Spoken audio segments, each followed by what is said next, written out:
Welcome friends to विटोर classes. एक और वीडियो है आप लोगों के लिए जो इसमें आज हम सिखाएंगे आपको रेडियस रेशियो क्या होता है और पैकिंग एफिशिएंसी कैसे निकालते हैं सारा यूनिट सेल का। ठीक है, तो चलिए इसे हम लोग सॉल्व करते हैं। तो सबसे पहले रेडियस रेशियो क्या होता है। रेडियस रेशियो बेसिकली कुछ है कि आयोनिक कंपाउंड्स में होता है। जब आयोनिक कंपाउंड्स क्रिस्टलाइन फॉर्म में होता है तो उसमें दो पार्टिकल्स होते हैं, एक होता है कैटायन, एक होता है एनायन।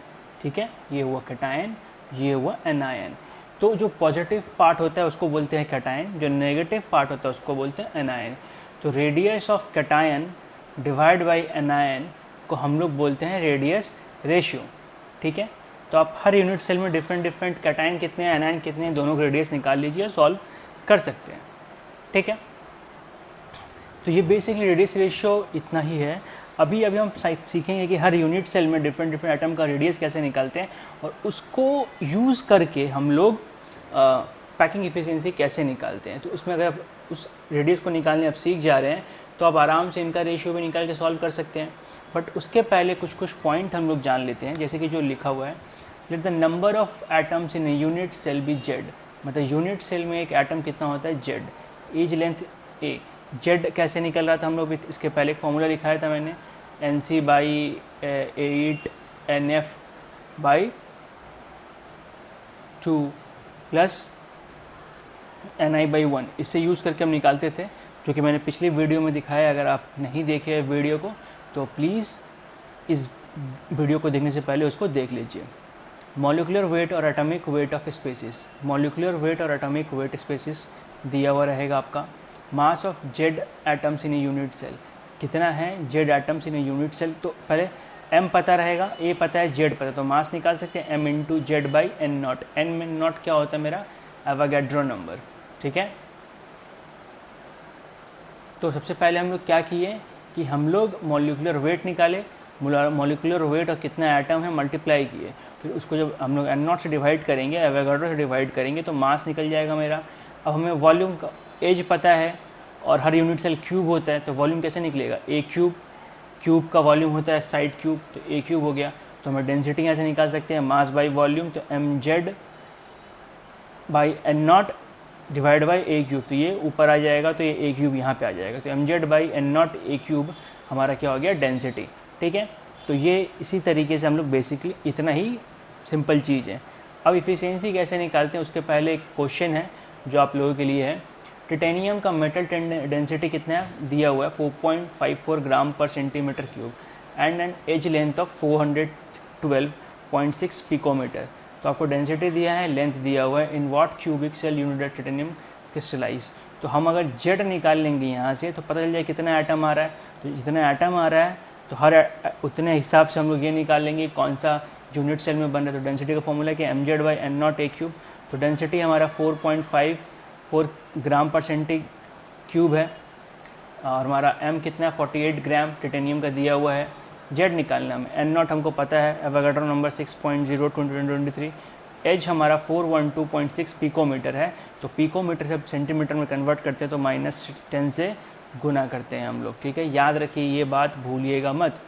तो यहाँ से अब जेड इक्वल टू क्या आ जाएगा, ये ऊपर चला जाएगा, N not A cube multiply M नीचे आ जाएगा। तो D into N naught into N cube. ठीक है, D into N naught into A cube divide by M. Value बैठाएंगे, सॉल्व करेंगे तो एटम आएगा 4। तो 4 किस में होता है, फेस सेंटर्ड में होता है। तो कौन सा यूनिट सेल को फॉर्म करेगा, फेस सेंटर्ड को। ठीक है, बढ़ते हैं आगे। Packing fraction and density of a packing. तो पैकिंग फ्रैक्शन कैसे निकालते हो, डेंसिटी कैसे निकालते हैं, डेंसिटी ऑफ पैकिंग कैसे होता है। तो अगर packing radius of atom in the packing, जो भी एटम यूज़ हो रहा है यूनिट सेल के कॉर्नर्स में और जहाँ जहाँ, सबका रेडियस अगर आर है, लेंथ अगर ए क्यूब है, वॉल्यूम इतना है। तो एटम भी एक तरह का स्पेयर है। तो स्पेयर का वॉल्यूम कितना, 4/3 पाई आर क्यूब। तो 4/3 पाई आर क्यूब डिवाइड अगर ए क्यूब कर देंगे हम लोग तो पैकिंग डेंसिटी निकल जाएगा। जो स्पेयर एटम का वॉल्यूम है डिवाइड बाई क्यूब का वॉल्यूम, तो दोनों को डिवाइड करें, पैकिंग डेंसिटी निकल जाएगा। अगर पैकिंग डेंसिटी में 100 गुना कर देंगे तो परसेंट निकल जाएगा। तो उसको हम लोग सीखेंगे कैसे ये काम हम लोग कर रहे हैं। तो सबसे पहले आता है सिंपल क्यूबिक स्ट्रक्चर। देखिए क्यूबिक स्ट्रक्चर में क्या होता है, कॉर्नर्स में एटम्स होते हैं, तो इस तरीके से एटम्स फिलअप करेंगे, जिसके कारण से ये जहाँ पे एटम टच करेगा इस पोर्शन को हाफ ऑफ में डिवाइड करेंगे। तो ये R हो गया, ये वाला आधा R हो गया। ये पूरा कितना है, A है, क्योंकि एज वॉल्यूम का दिया हुआ है, तो हम लोग लिख सकते हैं 2R is equal to A, means R is equal to A/2। अब इसका वॉल्यूम निकालेंगे हम लोग, तो वॉल्यूम कितना आएगा 4/3 पाई आर क्यूब। तो 4/3 पाई आर क्यूब में बिठाएं हम लोग, तो ये मेरा वॉल्यूम ऑफ एटम आ गया यहाँ पे। ठीक है, अब यहाँ पे वॉल्यूम ऑफ क्यूब कितना है, A क्यूब, सॉल्व कर लिया हम लोग। अब यहाँ पे क्या बोलेगा, बहुत सारे आइटम है, हम लोग निकाले थे, जो हमारा का जेड आया था वो कितना आया था, 1 आ रहा था, तो इसीलिए यहाँ पे और मल्टीप्लिकेशन नहीं हो रहा है।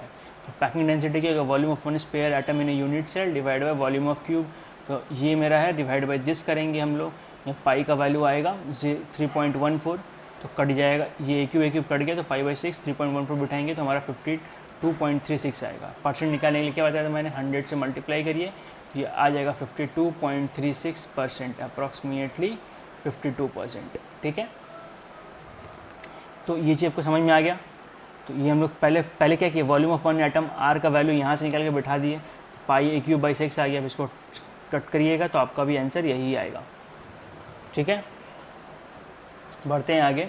तो अब FCC में, तो FCC में क्या होता है, ये तीनों साइड में होता है। ठीक है, ये एक फेस में होता है, मान लीजिए ये मेरा एक फेस है, ये फेस में होता है, ये डायगोनली इस तीनों मतलब जो एटम से लगे हुए हैं। तो पहले हमको इसका लेंथ निकालना पड़ेगा, तो ये मेरा A है, ये मेरा ये है। तो पाइथागोरस थ्योरम से हम लोग लिख सकते हैं A² + A², इसको मान लेते हैं capital R equal to R²।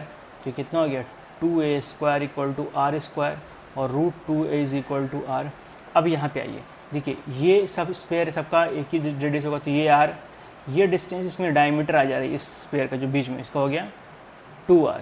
Similarly ये वाला R, तो ये हो गया 4R is equal to √2A, तो R is equal to √2A/4, तो ये बिठा देंगे हम लोग A/2 √2। अब volume of 4 spherical atoms of radius R, अब इसे 4 से क्योंकि फेस सेंटर्ड है, फेस सेंटर्ड में कितना जेड होता है 4, तो 4/3 पाई आर क्यूब बिठाएंगे हम लोग, तो R मेरा कितना आ गया A/2 √2 बिठाया हम लोग, क्यूब इंटू 4, सॉल्व करेंगे पाई A³/दिस। और वॉल्यूम ऑफ क्यूब कितना है A³, तो दोनों को डिवाइड करेंगे तो A³ कट जाएगा, पाई/3 √2 आएगा, पाई का वैल्यू बिठाएंगे 3.14, तो हमारा ये आएगा। अब इसको अगर 100 से गुना कर देंगे हम लोग तो यह जाएगा 74.05%, एग्जैक्टली मीन्स 74%। ठीक है, अब आते हैं हम लोग BCC के लिए, बॉडी सेंटर्ड। तो बॉडी सेंटर्ड आप थोड़ा ध्यान से देखिए, ये बॉडी पे बीच से एक डायगोनल जा रहा है, मतलब एक अपोजिट सरफेस को कनेक्ट कर रहा है। अब ये हम लोग ये नीचे वाले को बेस पकड़ लेते हैं, ये बेस है हमारा, ये नीचे सरफेस का लाइन है, और ये ऐसे लाइन है, तो हम लोग ऐसे बना सकते हैं AB, ये नीचे ये, तो ADF, हमें इसका लेंथ निकालना है।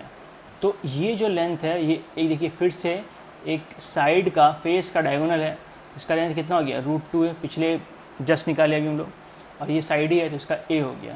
तो इसी तरीके से इसका रेडियस ये कितना हो जाएगा, √2A² + A², तो ये आ जाएगा आपका 2A², ये आ जाएगा आपका A², तो ये 3A² इक्वल टू दिस आया, मतलब दिस मतलब इसको कैपिटल R मानते थे, कैपिटल R² हो गया, R is equal to √3A आ गया। ठीक है, तो ये हमारा आया √3A। अब ये भी 4R है, ये लेंथ भी, ये आधा ये, तो 4R, तो 4R is equal to √3A, तो R इज इक्वल टू कितना है √3A/4। ठीक है, अब बॉडी सेंटर्ड है तो 2 एटम होंगे, तो 2 इंटू दिस, सॉल्व करेंगे इतना आएगा, ये हमारा वॉल्यूम है। तो अगर हम दोनों को डिवाइड करेंगे तो पाई √3A³/8, और ये A³, तो ये कट गया, तो कितना बचा पाई √3/8। तो अगर इसको हम लोग बिठाएंगे और सॉल्व करेंगे तो हमारा इसमें आंसर कितना आएगा, लगभग कुछ 78 समथिंग इसका आंसर आएगा। सो पहले वैल्यू बिठा के देख लेते हैं और इसको डिवाइड कर लेते हैं, सिंस इसमें लिखा हुआ नहीं है, so we have to divide and verify this. So आप वीडियो पॉज करके यू कैन ट्राई और नहीं तो मैं इसका आंसर बताता हूँ आप लोगों को कि कितना होगा ये। तो अगर इसको हम लोग डिवाइड करेंगे तो ये एग्जैक्टली आएगा 0.6802। तो इसको अगर 100 से गुना करेंगे तो कितना आएगा 68.02%, मतलब हो गया 68। ठीक है, तो इस तरीके से इसको हम लोग सॉल्व करेंगे। और ये एक मतलब टेबल या चार्ट है जो अभी हमने सीखा है इतनी देर से उसको लेके, ठीक है, कि फेस सेंटर्ड का रेडियस क्या होता है, एटम का रेडियस क्या होता है, पैकिंग डेंसिटी कितनी होती है, ये सब।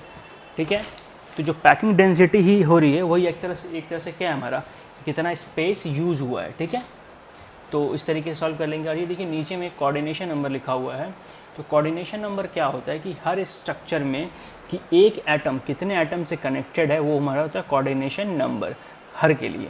सिंपल क्यूबिक के लिए 6 है, बॉडी सेंटर्ड के लिए 8, हेक्सागोनल के लिए 12 है, क्यूबिक लॉलियस के भी 12 है। ठीक है, तो इस तरीके से इसको सीखते हैं। बाकी जो भी चीज़ें हैं आप अपनी किताब रीड करिए। आप without book you cannot learn anything, ये बात आप याद रखें। ठीक है, इट्स जस्ट नॉट कि ट्रिक से एग्ज़ाम से क्लियर हो रहा है तो अलग बात है, बट वी हैव, अगर अच्छा नंबर स्कोर करना है और अगर आपको बड़े एंट्रांस क्वालिफाई करने हैं, सो एक बात की गारंटी है, without practice your book, without practicing question आप नहीं क्वालिफाई कर पाइएगा। So please do the hard work required to do, then only you can do anything. आपको बहुत ज़्यादा प्रेशर नहीं लेना है, पर एटलीस्ट रूटीन मेंटेन करना है कि मेरे को इतने दिन में इतना टाइम में इतना पढ़ना ही है, अदरवाइज़ मुश्किल हो जाएगा, आप लास्ट टाइम में फंस जाओगे। सो अगर वीडियो अच्छा लगा हो तो लाइक करें, शेयर करें, comment, subscribe and bell icon दबाएं, अपने दोस्तों को बताएं ताकि सब्सक्रिप्शन बढ़े, हम और अच्छे वीडियोज़ आपके लिए बना पाएँ। देखने के लिए thank you and all the best for your exams friends, and please read and work hard.